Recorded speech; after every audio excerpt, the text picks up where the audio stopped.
Welcome to another episode of Cannabis Legalization News. We have another historic episode for you. More licenses were awarded. New things happened in cannabis, including in hemp. And we are going to go over all of it today, including our lead story. What state now has dethroned California as the king of cannabis sales? Let's go find out together. Thank you so much for tuning in. My name is Tom. You can find me over at CannabisIndustryLawyer.com. And this is our podcast, Cannabis Legalization News. Miggy, let's go over the trending stories. Let's. What up, yo? What is up? How was your week? Good. I almost didn't make it today, though. My wife got attacked by some dogs outside, so roving dogs in Seattle, everybody. Yeah. Roving dogs. Yeah. I mean, big city problems, but there's some. It's been handled. She's okay. Everything's good. But this California stuff. An idyllic day over here in Peoria, Illinois, where we'll be opening a dispensary, and there will not be any roving packs of dogs invited. This guy keep trying to get me to come out there. I mean, I will be coming out. You're going to come out for at least the opening, and then you're going to be an absentee owner checking the mailbox for your money after that. But I hope I don't be so absentee. But in this ever-changing landscape, since we've been talking about that, since I've been, activism, California's been the biggest thing, right? Like it's always been about Cali weed and Cali this and that. But hey, they're not number one no more. Well, let's hit the trending news and let's go to our main story of the week. Right on.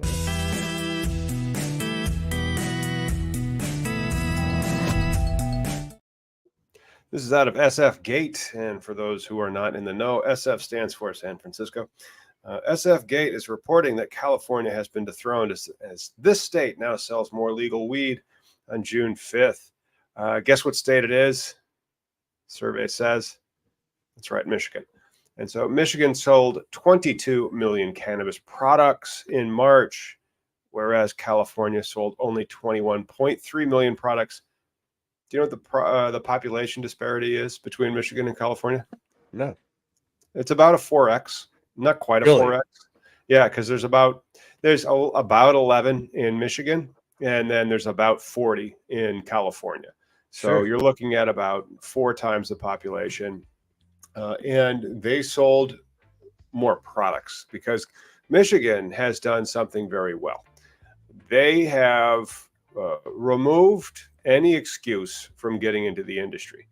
And so you have to get a license if you want to be in the industry. We'll have another story here out of Colorado later in the broadcast that kind of shows what happens when you have one of these extremely open market states. Low prices is a good thing. It's good for the customer of Michigan products, but then also there's no excuse to have the guy down the block. And so they're blaming price disparity in California, saying it's too expensive to go to the dispensary and it's too easy to not follow the law. So that's not the case in Michigan. It's very inexpensive to go to the dispensary, has one of the lowest tax rates in the country. And that may be how you should do it. You should start with the taxes low to wipe out the, legacy or hemp markets, and then regulate the hemp markets, and then raise the taxes from there. But that's just how it usually works. Like the taxes now on cigarettes are much higher than they were 50 years ago. I mean, everything, right? Everything's houses, gas, everything. The metric here is very small, though, when it comes to the difference, right? Michigan sold $22 million. Cannabis products, whereas in March, California only sold 21.3. So with that large disparity of population, and yet they have almost matching prices, that's crazy. Do you think, though, the stuff in Michigan was mostly sold to Michiganians or Michiganders? Not necessarily. And so Illinois will have people go there. Wisconsin, because of the UP, will go to Michigan to buy. Indiana buys in Michigan. Ohio buys in Michigan. Heck, Will from Kentucky buys in Michigan. And people go to Michigan for the low prices. That may come down then as Indiana, Kentucky. I mean, our shop, one of the things that I want to do is try to run it like a Walmart, which some people will be like, that's terrible. I can't believe you would even suggest that. And I'm like, well, the Apple Store model in Peoria, Illinois probably isn't going to fly. But well, that's gonna be the fun part, because understanding the market behind the scenes, the price points, because there's always gonna be this for everything. that has a Mhm. store, there's price points, right? Everything has uh, uh, what the stores will buy it, then how much you sell it for the consumer. Yeah, And, yeah. you Your know, profit that'll be margin the and your gross margin, your net yeah. margin, right? And then also we're gonna be looking at the population area. The funny thing that the when I think about us having our store coming up is, you know, I used to, you know, as we are talking, you know, you're like jokingly be like, hey, let's call it Miggy's, or I call it, or you call it Brax. But you know, Mhm. ideally, we're gonna have to go through a marketing agency and use people to create a brand that's gonna be my new employer. I mean, in a sense, right? Like, To a certain extent, yeah. Or, but like again, I'm an entrepreneur, so I like to A/B test shit. I exactly. was thinking pot shop is a good name because it's two syllables and they're both monosyllabic. But then I just don't know if pot shop is the right cultural envision for your workforce so that they're motivated. So that's one of the reasons why I like Brax. But then you can call it Brax Pot Shop, or we can get an existing operator that already has a brand. And did you? Because that's how it was. Like Walmart didn't just happen. Right. Sam Waltman Walton worked for Five and Dimes, and then he owned a whole bunch of Ben Franklin's. Do you remember Ben Franklin's stores? No, I'd never even heard of them. But Yeah, they had been you gone for. know, we're still at the beginning of this stage of this, like this legal deal, the legal pot deal. You know, that's a crazy thing to think of. Where I wonder when Berner came up, when they got cookies, right? Was it a thing in your It was a head? double entendre, I think, for like or like it was a double meaning to get around. Like you can't say you're selling weed. So I'm not selling weed. I'm selling cookies. You know, I Right. think that's what it was. Yeah. Well, that's what I'm curious about too, because here in Washington State, they were a clothing store before they were a pot store. Anything weed related, you know, because it became a lifestyle brand thing, right? Promote, infiltrate, and then Mhm. once the markets open up, now you got the licensing stuff, you know. And you know, I'm not saying that we're going to be the next cookies, but isn't that kind of the goal that everybody has? Kind No, of like not like to Walmart's sell not a out. lifestyle brand. I mean, like you want to, uh, like I don't think Berners. I hope Berners looks at his P&Ls. I have never heard Berner talk about looking at his P&Ls. Well, the only thing I've heard him talk about is he hasn't made any money at weed. That's you know, Yeah, it's again, all so that been makes me think that he hasn't looked at his P&Ls. And so like we're going to be going over we're going to have a financial model. The model will probably be updated on a biannual or quarterly basis. I'm not going to be well, it'll depend on the intelligence explosion and how quickly that gets here. But it's going to be one of those things where I like to look at the numbers and then uh, grow those numbers. And then so I've already identified like 5 of the next cities for store 2 through 3. sure. But then you try to get more stores under management. Hey, congratulations! We have another client, social equity client that won in Missouri, and Yeah, now it's his job. I mean, he's the man, and right. so good guy. Talked to him Monday. Disabled veteran. Nice. Yeah. But you know, I mean, like you talk about numbers, you're already looking for the second and third store. I just want to see the first store. That's the numbers I'm looking for, right? This is the numbers that I know will be the base. Like this is what achievable.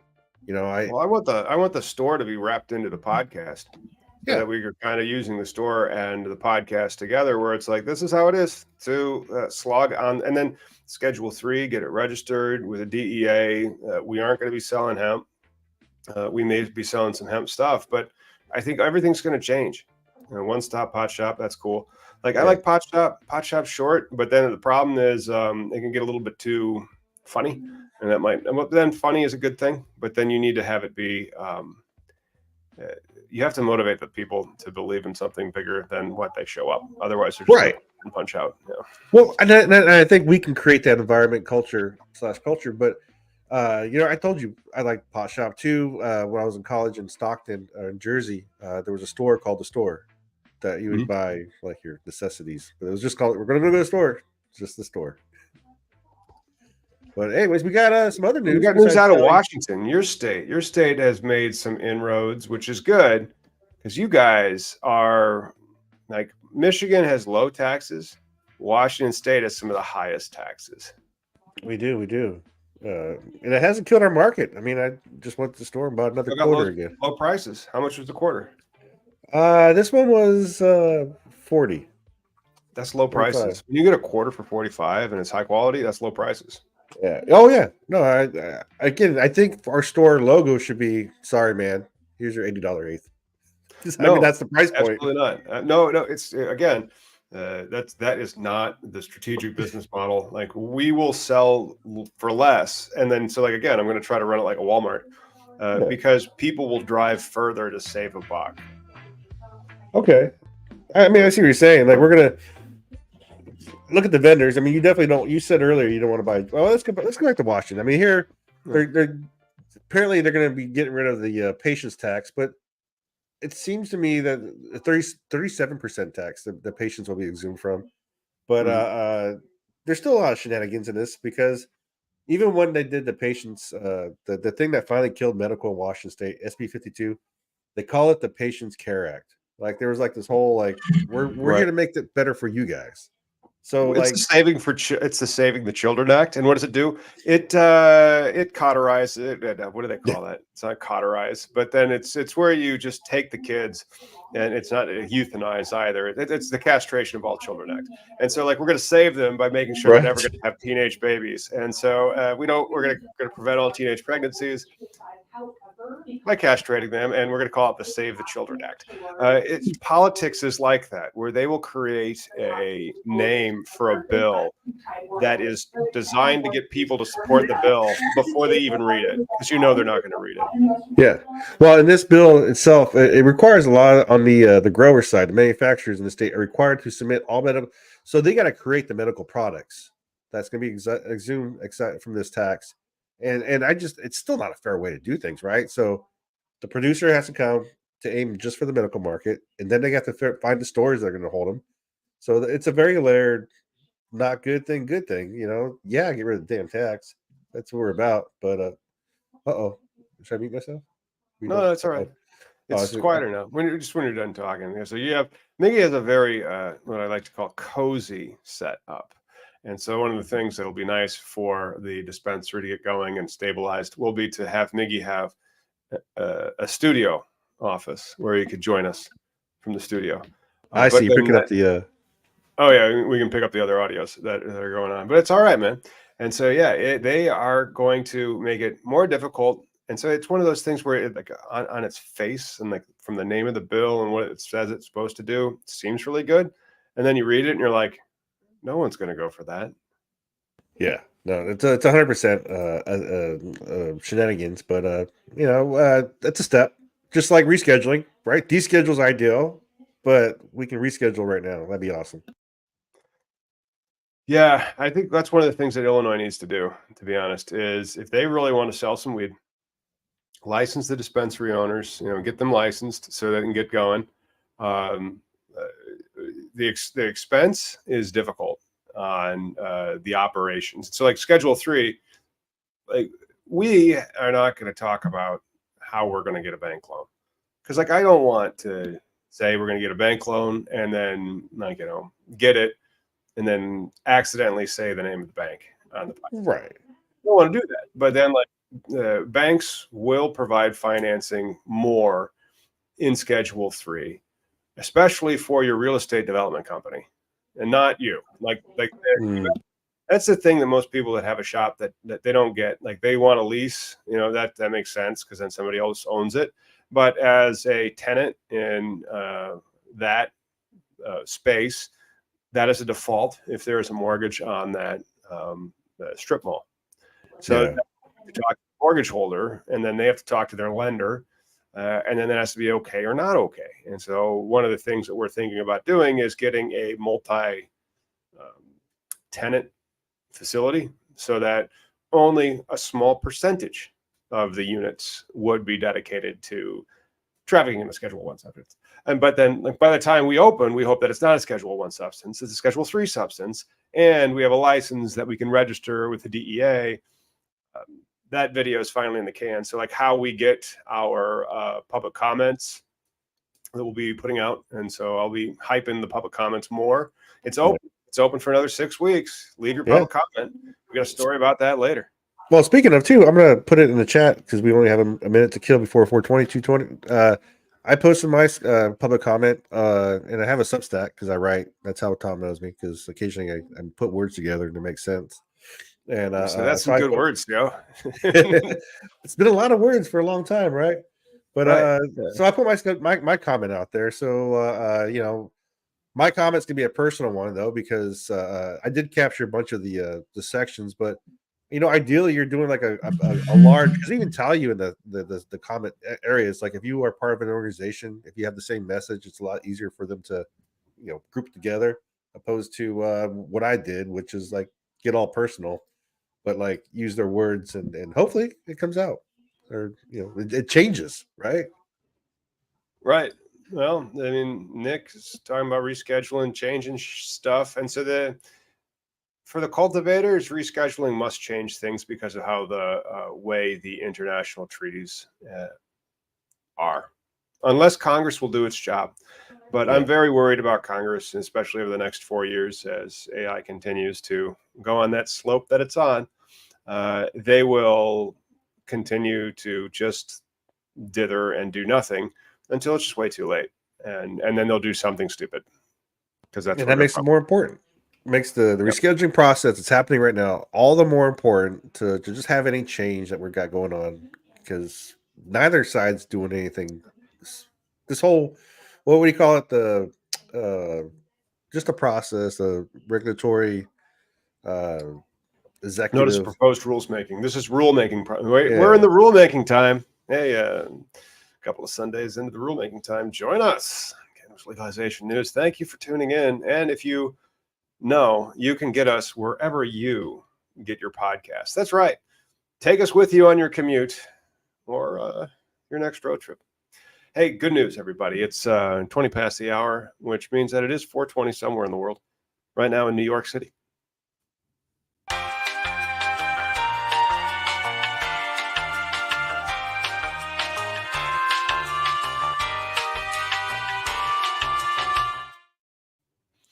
The good people at Collateral Base have been updating their website, and so this will be going live here soon, which is nice because when I started it, it was a law firm and a consulting company at once. And now it is just a consulting company, and I've spun off my law practice to a completely different business, which is great because then I can use cannabisindustrylawyer.com as the law practice and Collateral Base strictly as consulting, because you need to win another license, bro. You really do. And then we have to get it started. And that is not quite law, but Well, there is a lot of law in that. what we need to do is break the ground in the first place, and then we will get more shit going for sure. Yeah, you gotta be careful on it. And so it's one of those things where it's like we're more interested in the real estate when it becomes zoned. And so like we're at the point now where, all right, let's make a contract to see if we can get this zoned.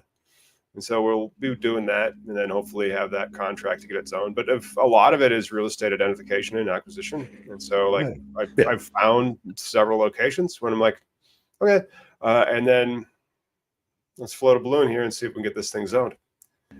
Sure. No, I get it. You're thinking 5 steps ahead. I just, again, this is going to be the new job eventually one day that I'm just trying to. It's gonna be a cash flow for you. Yeah, it's going to be the Not a job. focus of It's things. business that you own. Yeah, and though it's just right now you hear a lot of, at least I do, a lot of, you try to make an allegory of your life. And, a lot of people say like that one moment that something tragic happens and it slows down and everything seems like a moment or whatever. That's what I feel like right now. Like every day I go to work, I'm just like, I really do like my job. And so it's like Keep the it. transitional process is going to be the hard part for me of like, when is it time to tell these people, hey, I can't make you money no more because I got an option now that's, it's going to be I'd for me. say it's gonna be when you need more time, but you may not need more time for like 5 years. And so Yeah. it's one of those where it just why would you turn like you own the business, you don't work in the business, you work on it, and it's one of those where you get distributions from if we can run a profitable business. Now it's harder to run a profitable business like this in California. It is, Yeah. or in New Mexico, or in Michigan, or in Oklahoma, but you're kind of like in Arizona or Washington State. or Illinois, where it is a limited market state. And so then the places that we're looking at, we may be their dispensary for 5 to 10 years because of how slowly this moves and the type of market structure they've set up. Sure. Now that blows my mind that this is definitely going to be a profitable, done right, we'll be fine. But like, it's just, again, watching it, it's like watching something slowly come at you, and you're like, just get it over already, like the Band-Aid, just rip it off. It doesn't get over, it doesn't rip off, it just keeps going and getting refactored, and then you have another meeting every quarter. Okay, hey, New Hampshire news, by the way. New Hampshire dithering as they do because they are one of the most conservative of the New England states.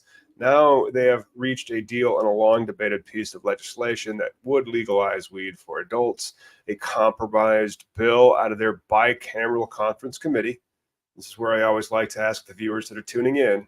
That's why you tune into Cannabis Legalization News. Likes, subscribes, everybody. What is the only state that has one nut?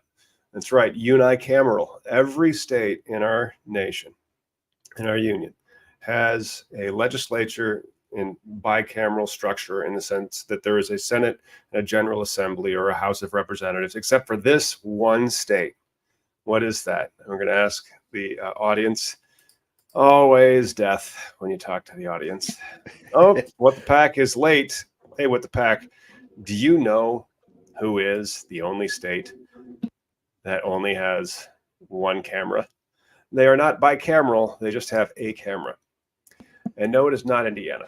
So I find it funny that you call New Hampshire conservative. Like what is conservative anymore? Like, it's the most conservative of the New England states. It basically means that it's liberal, but like business conservative, as opposed to think of the children conservative, not moral conservative.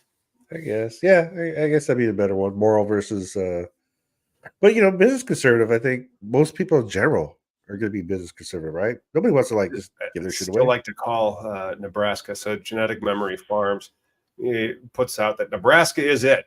And then they say unicameral.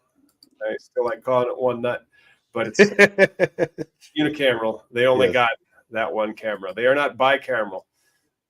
Why is that? Do you know? Because it's Nebraska. Okay. So if majorities from both houses support this bill in New Hampshire, that will go to Chris Sununu, who said he does not personally support it. Now he's a Republican. So it means you have to say you don't personally support legalizing weed. But he'll maybe sign it and go along because business. Yay, money. Right. That's dumb. Like, I don't support it, but like, you're going to be at the next. I was impressed when we went to New Mexico, how the actual the business board, New Mexico fucking Chamber of Commerce hosted a party for the cannabis people there, which I thought was really neat. New Mexico's got, I think New Mexico's the new Michigan, but then they have much smaller population. Yeah. Now, like, again, this will be an easier industry for New Mexico and Michigan and Oklahoma and California when it's Schedule 3, because you don't have to pay gross taxes. You don't have to pay your taxes on your gross profit. You can pay your taxes on your net revenue, just like a hemp company.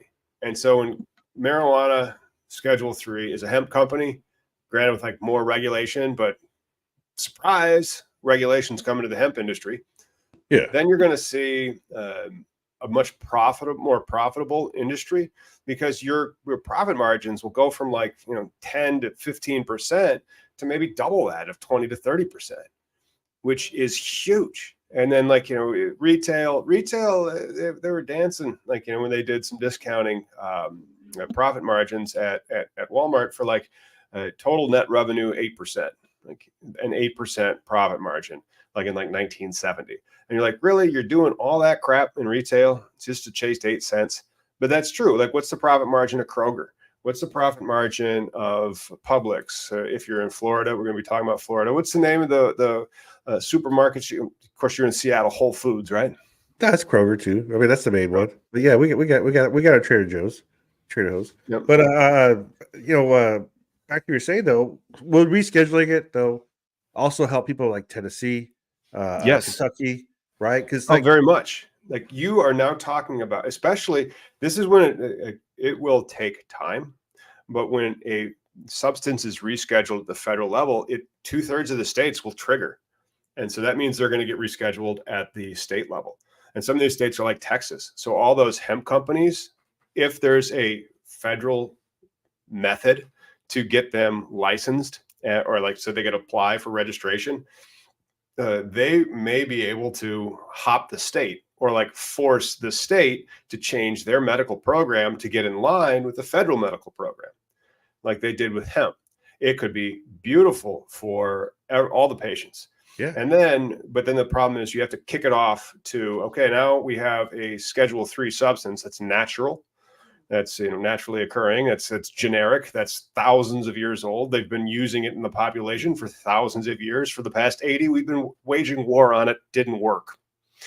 Going back to what works, maybe we should create our own segment, because like marijuana is kind of unique when you look at it under the Controlled Substances Act. So why shouldn't it be unique continuing into the future? And then yeah, also make sure that the FDCA, that's the Food, Drug, and Cosmetic Act, that gets in line with what the CSA says. Currently, it's fine because it's Schedule 1. So you don't need any of Section 355 of the FDCA, which says that you can't put into interstate commerce a non-FDA approved drug.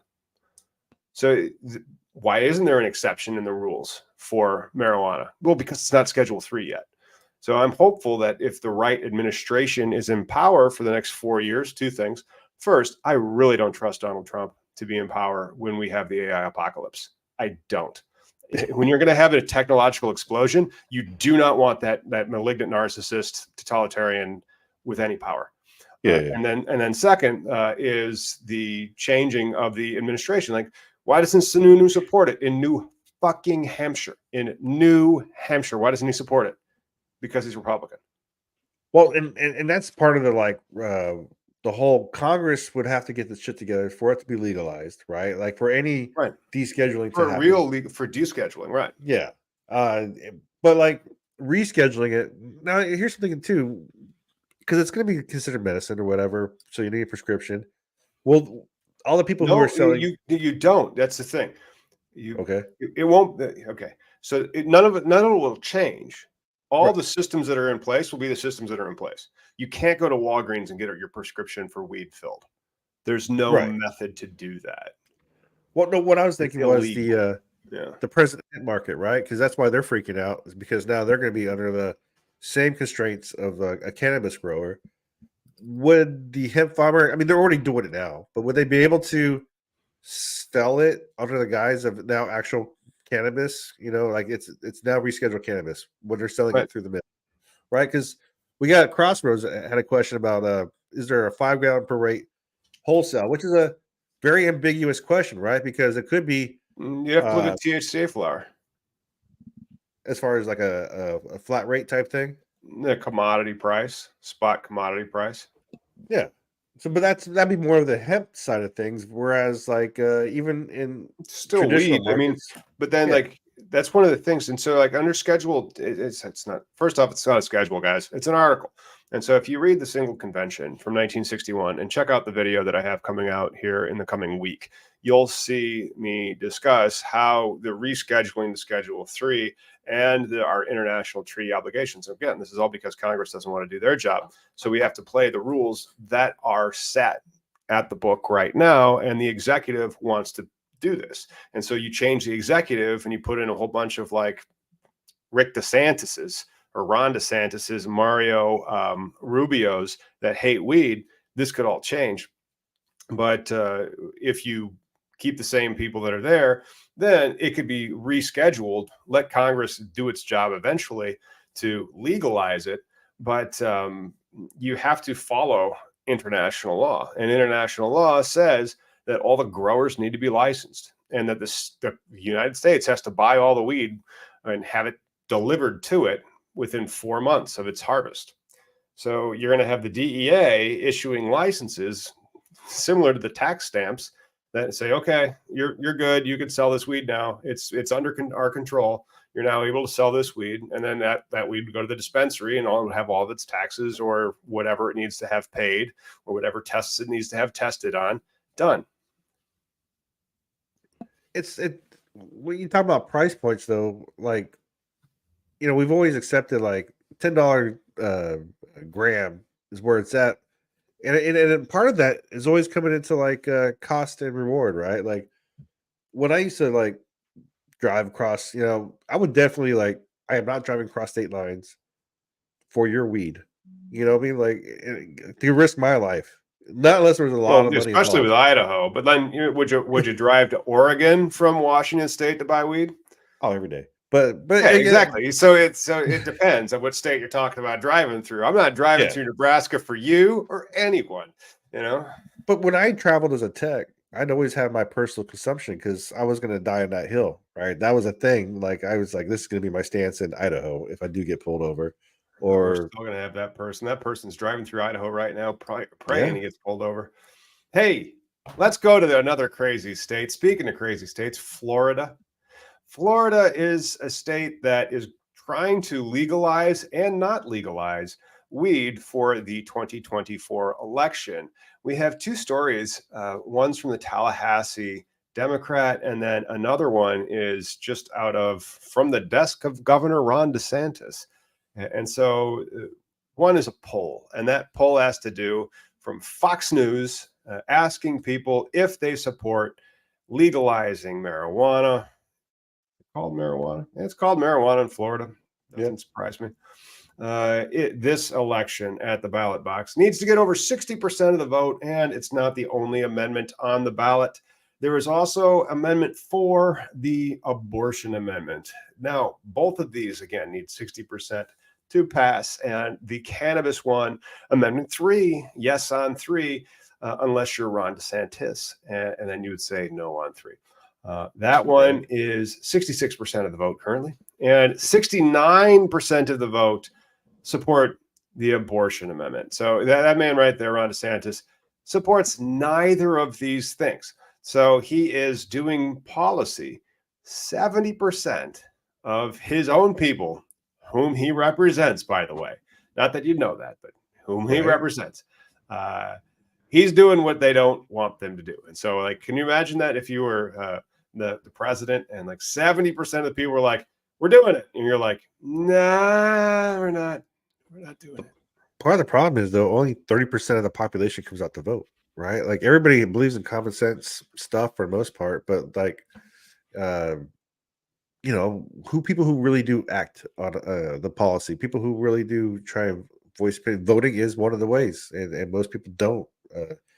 You know, what is it? Some people just come out for presidential elections. Sometimes I'm guilty of that because I haven't made my local ones because I'm like, I don't care who's going to win because I don't know any of them. I'm like, you know, nothing's going to change that much. But whereas rescheduling coming up with the hemp, go ahead. Well, again, like DeSantis opposes both amendments, but he's done something else in this state. Did you see that story? He's pro hemp.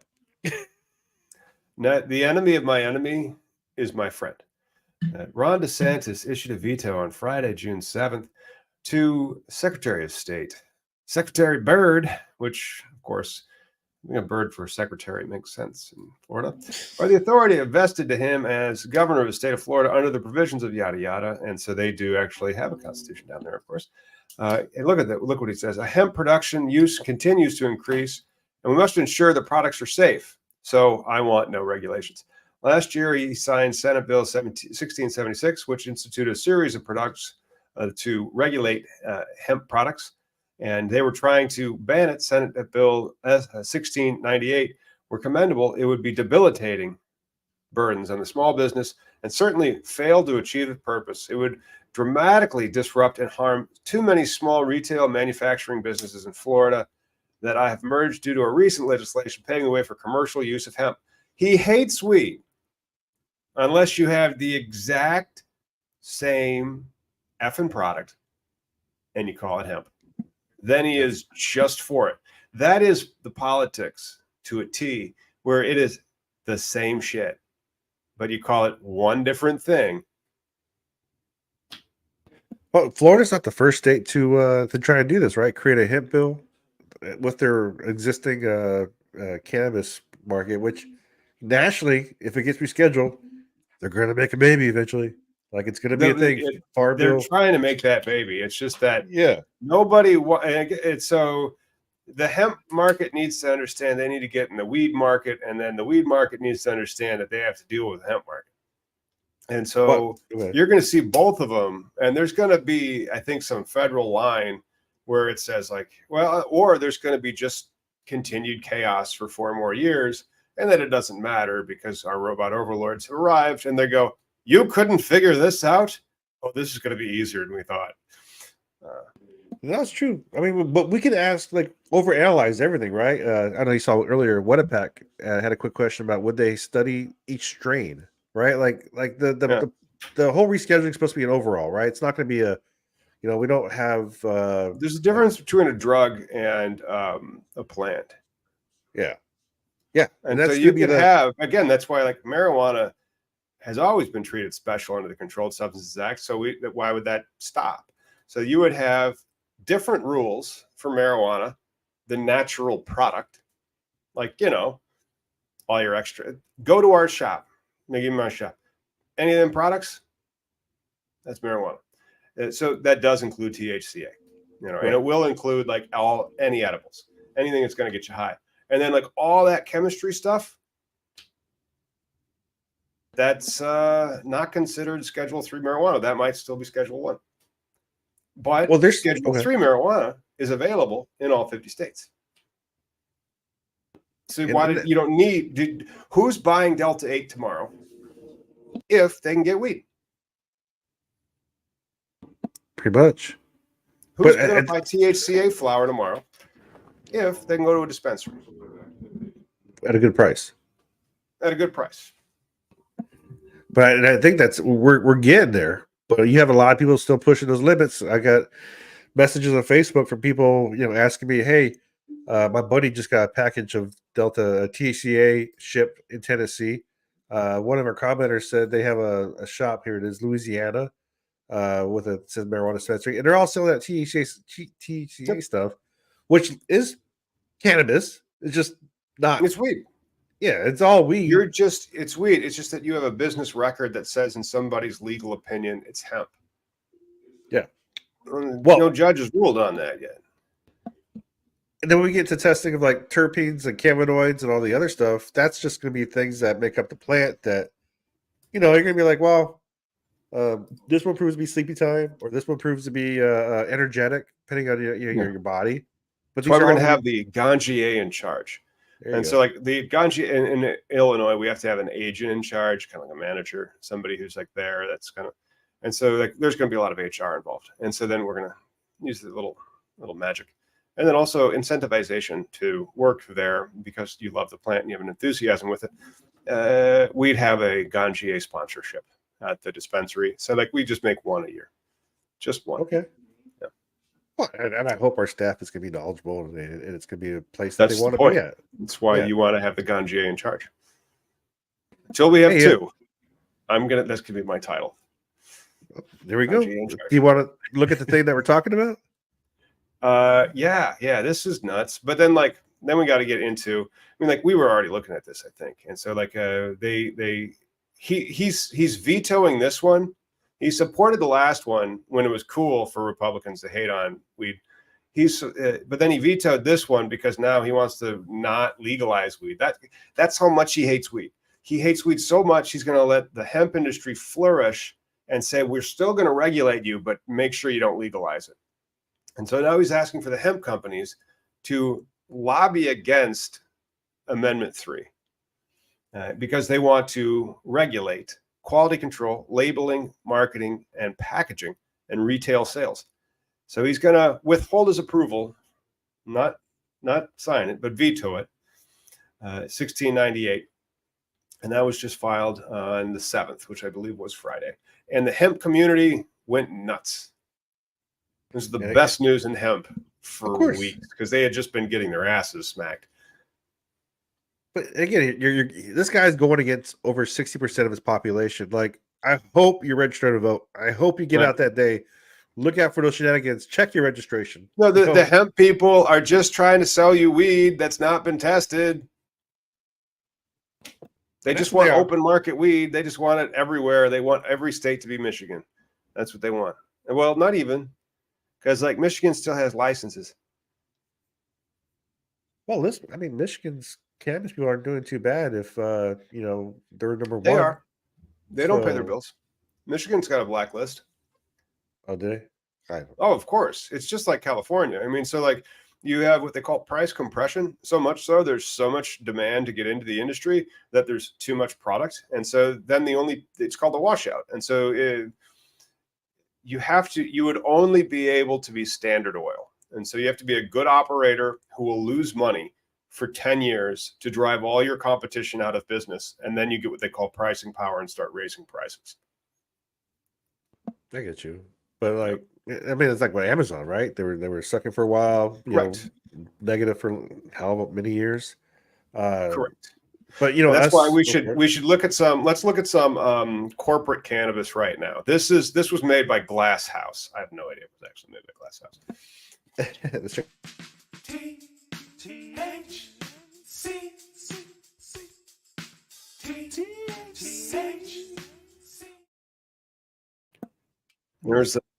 There's a strain that you guys can name, and if you're watching us from home, you can see it. It's got a lot of hairs. It's an older strain. It actually won the Cannabis Cup about 13 years ago, back in 2011. And the cross between G13 and ChemDog 91. Oh, wow. G13 and ChemDog 91. I bet that is a very OG Kush flavored strain. That's the kind of shit that I would get before you even know what names were. You're like, yeah, there's some red hair just by how it looks. That's just how you did it. Know. Yeah. Yeah. You just knew it was good weed. It was fire. You just knew it was killer bud. As that man that's now in his 80s, Phil Lesh would say. Yeah, that's how you can tell it's good stuff. You will just continue to live until you're an old man, and then you don't. ChemDog 91, though. Bag Seed in a Grateful Dead concert in 91. And then G13, I think, was from the movie American Beauty. It may have actually been a strain that was researched and then popularized by American Beauty. That I'm not sure. Berners Farm. Almost sounds like Barney's Farm. OG Kush, it does really sound like an OG Kush. But this was the winner of the 2011 High Times Cannabis Cup. See, the buds are lime green with heavy crystals. I mean, you can see that.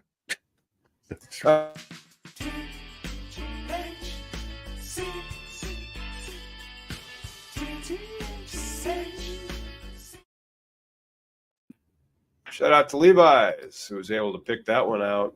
Nice. Liberty Haze. Liberty Haze. Everybody. That's a pretty bud. That's what you're fighting for. And by the way, you can get that in THCA on buyhemponline.com. Can you? Wait, that might actually get me flagged. I'm not allowed to say that. Fortunately, we're 43 minutes in. We should be good. Yeah. We should be good. Yeah. Supposedly. Allegedly. Supposedly. That's going to be one of the interesting things is how much can we talk about our dispensary before it's like, hey, because like how many podcasts are brought to you by Budweiser?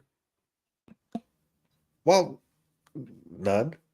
That's the thing about cannabis, though. But then Budweiser sponsors like MLB, NBA, NASCAR. Like it sponsors shit that's media that's out there. Yeah. Well, they actually sponsor like the political debate shit too. The forum, the little group that's behind that.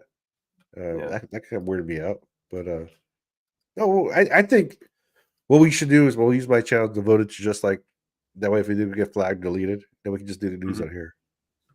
Well, I still think we can use sponsors. I think we'll be able to have sponsors for dispensaries. You just can't say, come on out and meet us at the dispensary, because that might literally be against the... but why? Which is why? Because like we could be reporting from the Budweiser bleachers at Wrigley Field. And so we named the name of the bleachers was named after a beer company. And that's why Schedule 3 is better for creators. If you are trying to create a cannabis content channel, you need Schedule 3 too. It's most important for you. Tell all your vain friends. Yeah, you know what? You can be written off as a tax write-off for marketing. You mean I don't have to take any of the money that I make and pay taxes on it? How do I write that off? You have more expenses than you have revenue. There you go. Oh, yeah. So Colorado's weed market is coming down hard and making its other states nervous. Speaking of Michigan, open market states, and so this is happening at Levi. Just going to the source, googling 2011. Yeah, that's right. You can use Google and name that strain. For me, it's the only way to win. But Colorado's weed market is going bust, and other states are taking notice. This is one of the reasons why many states, when they have a industry, try to make a regulated oligopic industry of a limited amount of licenses so that the industry can serve the population and have a little bit of cushion for the additional regulatory compliance that they're going to worry about. And then they would have, similar to like bidding on, public contracts, you would have a profit margin built in. If you're going to be a general contractor, your margin might be 40%. If you're going to be Kroger, it's 6%. And so when you have an extremely open market state, vis-a-vis Colorado or Oklahoma or California, but California's a weird duck, Oregon, Michigan, Massachusetts, you're going to have price depression because there's going to be so much more supply coming online as everybody thinks they're going to make a whole bunch of money, and they are not. Nobody disabuses them of that. They just try to sell them lights and get all their money thrown into the company, Well, Colorado did suffer a lot of just a fluctuation of money in the beginning because everybody thought they're going to be like the MedMens and whatnot. Mm-hmm. MedMen's broke. MedMen's bankrupt. Yeah, they're done. It's RIP. But that's the kind of money that was involved, right? Because at one point they were ranked like a like a $500 million company or something. So, how do you go from that to nothing blows my mind. But besides the glut of people in the area, look at the article. They're also talking about those hemp-derived products that are flooding the market, right? Like all these stuff. That's diluting their customer base, and then legal states are legalizing around them, so they're taking away their, the other state, their island money, right? Yeah. And so, it's one of the things. Texas is just selling Delta 8 and THCA. They aren't going to Denver no more for their weed. They're going to New Mexico, or they're just buying it at the weed shop in Texas and calling it hemp. And Colorado is so damn hilly and isolated that if you got to know your market, it's pretty easy right away. Like a lot of people just anticipated so much more from the other state, their other customers, and as that stuff got taken away, you should have readjusted. Yeah, they aren't going to do that. Hey, let's do some other crap that we weren't expecting in news this week.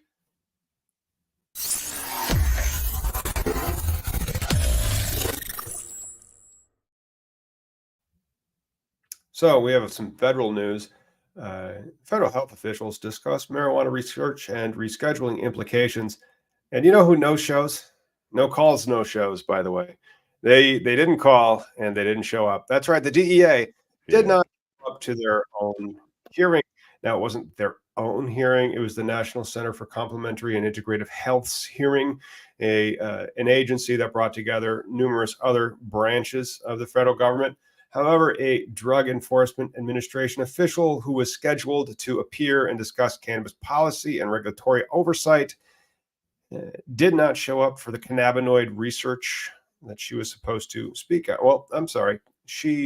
Unless she is a Craig Hopp was the deputy director of the NCCIH's Division of Extramural Research, and they had the Reach and Justice appearance. Oh, wait, no, that's not somebody from the DEA. That's somebody from the NCCIH, an agency that the Biden administration just created to make the DEA look bad. Okay, I see. It probably actually has like a backstory. But again, the DEA is not putting themselves out there for any of this. They're trying to that's the whole point is they didn't show up. They didn't testify to their guidance and what they're going to do. In the end, the lab testing is going to be the bottom line. Right now, ASTM is working on like requirements for hemp cannabis. The two are going to merge eventually. The dividing line is THC, right? Like, still a human consumable product. So you're going to want to test all the pesticides, metals, whatever else that you would do, molds. Man, this is DuPont hard wouldn't. talking. Yeah, it's all right. You can hit mute and blow your nose because the allergens in the air. However, somebody from the NIDA, the National Institute of Drug Abuse, showed up and actually made her speech. Jennifer Hoban, she called cannabis access issues for research another challenge that scientists continue to face on obtaining marijuana from state markets and then they have to obtain marijuana from state markets due to current federal rules. So you can't do the research. And when you don't show up. So the DEA's William Hewitt passed along a message to the attendees that the agency's goal is to support researchers as they navigate this registration process to study Schedule I drugs like cannabis. That's great. And so they just give you like one of those answers that is an answer for nothing. Here's how here's some government speak that we got from ChatGPT. And no, I'm not showing up to actually engage in creating new policies. Yeah. Well, and again, once it gets rescheduled, that's the policy that needs to happen right now. There's no other we're in policies. the rulemaking process. Yeah. You know who's got a big seat at the table in this rulemaking process? The DEA. But that bureau, I don't think was, this is going to be the rulemaking process right here. Once it gets rescheduled. This is it. Yeah. But the DEA doesn't want to do anything. And so now you're seeing the OLC do the DEA's job because the DEA is going like, fuck you. And so then you have Joe Biden, who could try to fire Ann Milgram, but then he would probably talk to Merrick Garland and say, like, hey, Merrick, fire Ann Milgram and put this person in charge of the DEA because we need to completely rework. Oh, I am going to run for the administrator chief of the DEA. It's the job that I was born to do. Become the I'll replace Ann Milgram, create a rubric that benefits our company, but then also the country at large for how you can have an interstate system of licensed cannabis operators so that you don't need loopholes. You don't have to have all these weird fluctuations in the prices and the availability of the products. I'm curious about the background of what it takes to be the head drug cop. It has to be a lot, like years of service. Years. But like, you're not a doctor. You're not a, what I mean? What's the service? Arresting people? Yeah. That's right. Law enforcement, where law enforcement is so funny that it's called, I can't remember what the name of the R is, but you just put an R in between law and enforcement. I think it's called like the hard R, the soft R. I think it's the soft R. Hard R is something else. And then, and so when you say, like, oh, yeah, law enforcement, and they put the R into it, you're like, oh, crap, this person's like third generation. And that guy's been arresting people for generations. Yeah. So you have to watch out for them. And that's how much service that they have. And so you're telling them to stop arresting people. And they're like, wait a minute, I've been in law enforcement for a while. We're supposed to continue to arrest them, right? Yeah. And that's the thing, right? Like you're going to arrest our way out of the problems, the ills of society, which is not how it's doing. As a matter of fact, the big company your guys in, GTI, is trying to merge. Oh, no, but before that, let's just I want to restate one thing that law enforcement is getting wrong about cannabis and the rescheduling process. And so the DEA needs to come to the table. Do you know what percentage of the public comments that have been filed for rescheduling to Schedule III are in favor of the rescheduling? Oh, it's a huge amount. It's a huge. Oh, yeah. Yeah, Headset, their blog from this week reported that an overwhelming public support for it, saying that 97% support it.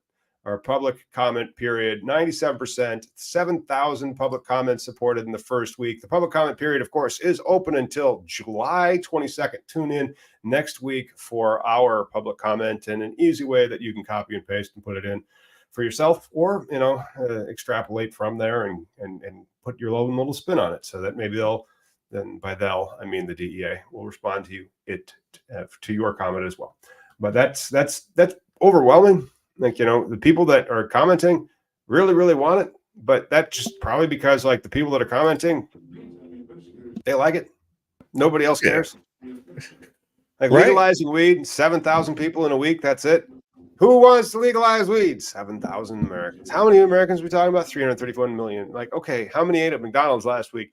11 billion of them. Not that many, really. Just like voting. How many people ate? How many Americans ate at McDonald's? I'm asking ChatGPT that. I don't care. Okay.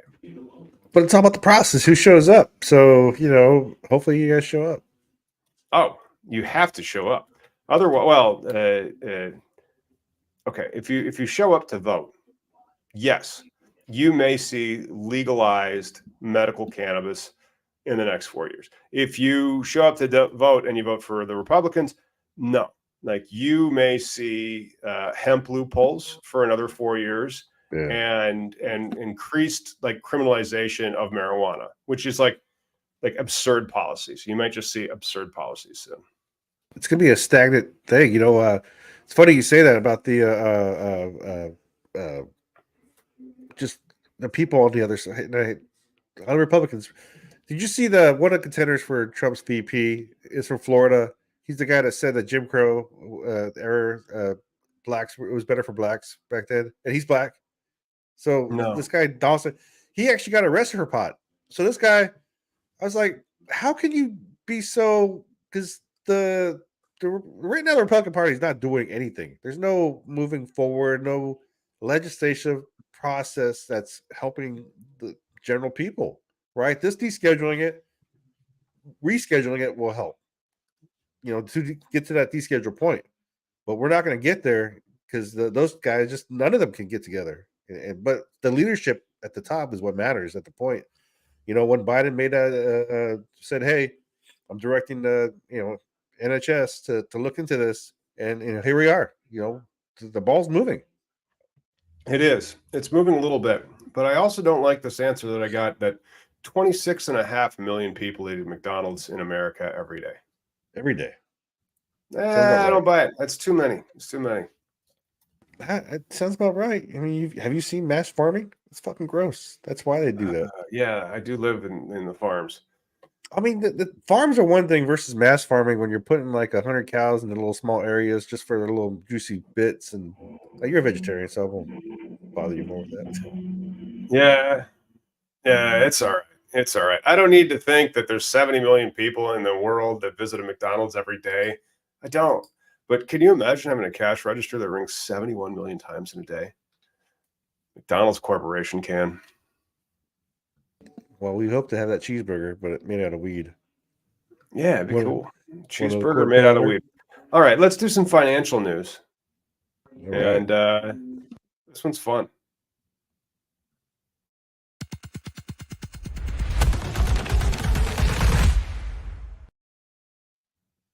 Okay. Did you know that Green Thumb Industries has gotten pretty much some of the worst press in the state for any of the operators? And then they tried to put in an offer to buy Boston Brewing Company that makes Sam Adams and do a merger. So Green Thumb Industries put down a bill in Illinois that would have allowed our dispensary to be a hybrid dispensary and we can sell to medical patients, like not yet, but like if we were open for business, we'd be able to make a sale to a medical patient, but they would be taxed as an adult. So there's that aspect of it where the tax make medicine that you can get out the door for $50 costs $75. That's how much tax is on top of it, and that's you can sell so much. And maybe if we really want to have a lot of sales, we should come up with a new tax, lower the cannabis taxes down to about 10% and make it up in volume, as they say. But states don't like, they like a lot of volume of high amounts of taxes, but then they forget that the higher they put their taxes, the more people will just try to avoid the tax. So they're going to go to these other sources. And so you have to have maybe what we can get them to do is to use the tax money to spend $500,000 to hire a collateral base to do a research paper. Now, granted, I would then turn around and sell that out the back to KPMG to actually do the crunching of the numbers, or work with some other data analysts to make the paper to crunch the numbers. Right. That would show an optimal tax rate for sales and curtailing of the illicit market channels. So did this go through the merge? No, of course not. Okay. Of course not. He just came out and said, "Hey," on like a LinkedIn post and stuff, say like, "Oh, I fucking love you. I mean, like, we have to," and then he like ended it. He ended his letter. Can we get the letter up?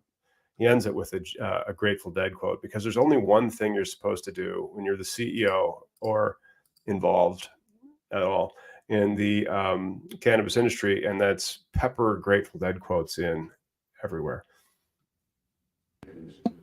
Which is kind of funny. I always thought it was funny. The Grateful Dead was like, appealed to like a lot of hippies, but then to get to a concert was like $500 back when their shows were around still. Correct. Hippies not $500. I have to Google it because it doesn't come up in the stuff. Yeah, Green Thumb Industries letter to Boston Beer, and I'm just such a history degree, original sources, always the original sources. I want to see. Well, it's hard sometimes. No, it's impossible. But there's one Green Thumbs to the Boston Beer. Let's talk. And again, it was like a post on social media. Okay. Oh, good. GMR. I'm still trying to see if I can find, because it was like you can go to LinkedIn. I don't think you have an account, Mickey, but it's okay. Like LinkedIn's there's only one reason to post on LinkedIn, and everybody who's watching on LinkedIn, tell me I'm wrong. Like, you only post on LinkedIn to brag or to boast your own social cred. That's it, which I consider bragging as well. It's a business networking though. I mean, like, I have one, but I use it for my tech side of things. I don't use it for weed. Just to brag. It's only to brag. And then this is annoying. Like, you trying to find the actual document that I want is. Thanks, dude. Will they have it? Maybe. Oh, yes. Thank goodness. And so, like, the other thing that they use for the internet now is Twitter. And so here he is, Ben Kovler. Here's the letter I wrote, or had somebody write for me. And then there it is, right there. It's the, oh, good. I can't use Twitter. I've been banned, probably because of all those things said about their owners. But you can read it. It says, "Once in a while, if you get shown the light, in the stranger's place, if you look at it right, Scarlet Begonias by Jerry Garcia and Robert Hunter." That's how he ends after he talks about EBITDA. Yeah. Good work, Grateful Dead. Wait, let's go back to that. Like, later, his picture. Like, when did they write that? Was that 74? I guess was 50. Yeah, so 50 years ago. 50 years later, you would be used to buy a beer company. But failed. It hasn't gone through. Mergers usually fail. But then, like, this is new. Like, and so, like, there has not been enough time for the board is still going like, oh, weed. They're still evaluating it. I imagine money's money, right? Like, if they had enough to buy him out or whatever, I mean, it's not like Elon Musk, who offered $58 million for a thing only worth fucking 15. That's dumb. Yeah, but then, like, again, I should have been using that. I should have been tweeting. I think everybody's problem, though, like, that gets any modicum of like success and it gets like really busy running something, is that it's like, I don't have time to like learn another one of these. I'm already overbooked. Now you want me to hire somebody to be on all these other things? Okay. But then when you have like money like the Covers, Kovlers, you know what they are. They aren't like the Pritzkers, but they're close. I think you and your from alcohol. I see what you're saying. Hey, did you hear about the North Carolina's going to have a dispensary? Oh, good. What's that? So the Cherokee Nation marijuana sells to any North Carolina adult at new superstore. Here's when to buy some.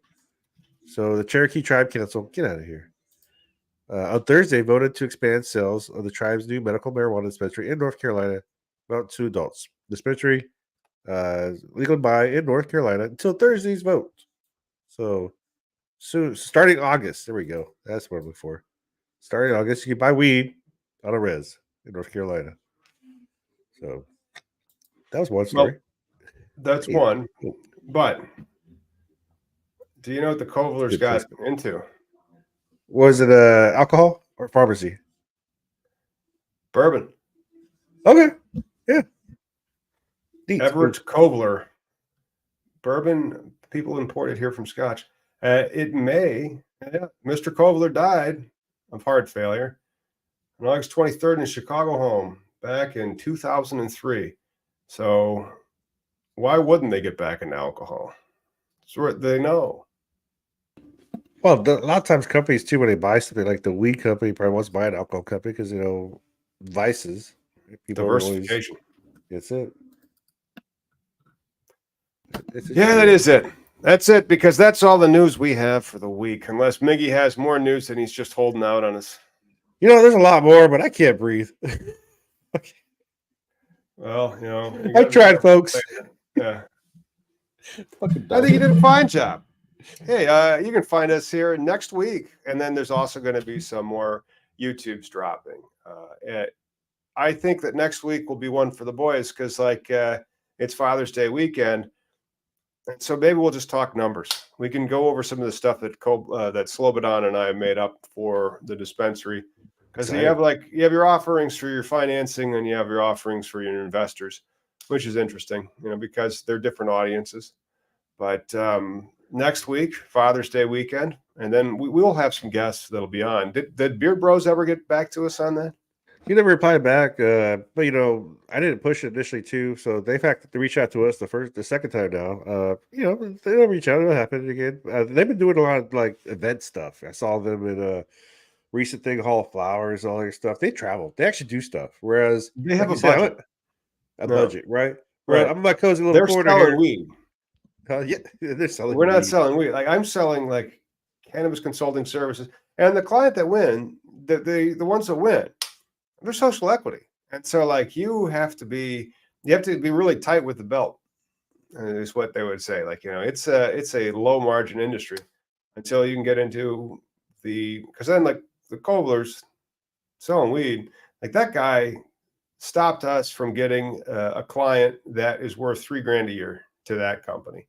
And so they want to keep all those clients. They don't want to share them Oh, sure. because they're trying to go buy an alcohol company and they're trying to beat on quarterly earnings. But that's what you're getting into.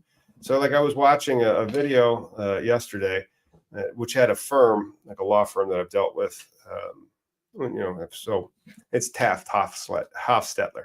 And so, like, the Taft firm, good old storied firm, starting to get in cannabis, but it was called like Black Waters or something like that. It's all about DuPont, and so, like, for weed people, we got beef with DuPont. Like, we have beef with DuPont going way back. If you want more beef with DuPont, check out, I believe it is called Dark Waters. It's now on Netflix. Okay. But this is a movie about how Teflon just killed West Virginia. Just murdered them. And people don't even know because the DuPont company makes sure that you don't know. And that's what you're getting into, like, when you get into business. Business is dirty as fuck. And people will sell you poison to keep making money because they will keep making money and you will have disease and you're weak and I got cash. Good luck. Wow. And I get it. That's why I'm saying that when we get our store opening, and this is gonna be exciting. Next week we talk about whatever. But I mean, it's exciting every time we talk about it because it hasn't happened yet. It's happening slowly. Yep. Just gotta shift gears when that time comes to focus on this is going to be the thing that, like, commitment wise, like, You will have a salary and a job. Yeah. Yeah. But then, like, again, we will be talking about your income needs and saying, like, well, what if you did this for this? Because then you'll also have equity. Right. And so then it's like, we want to run the company for the bet. So it's to determine, like, to deliver shareholder value, but that's not the whole point for the company. Like, you're not supposed to be like DuPont. You're supposed to take care of certain people before you take care of the cash flows. But sometimes people run it as number one, cash. Number two, the people who own it. It's I can see There's it, a but lot of perverse incentives in owning a company. as someone who's worked the retail, like to the point to where I know where that's not what I wanted to be. It'll be fun to be on the other side of things now and seeing how that works, opposed to being the shopkeeper. But hey, thanks for joining us. It's been a long ramble now, and Yep. yeah. See you next week, everybody. Have a good one.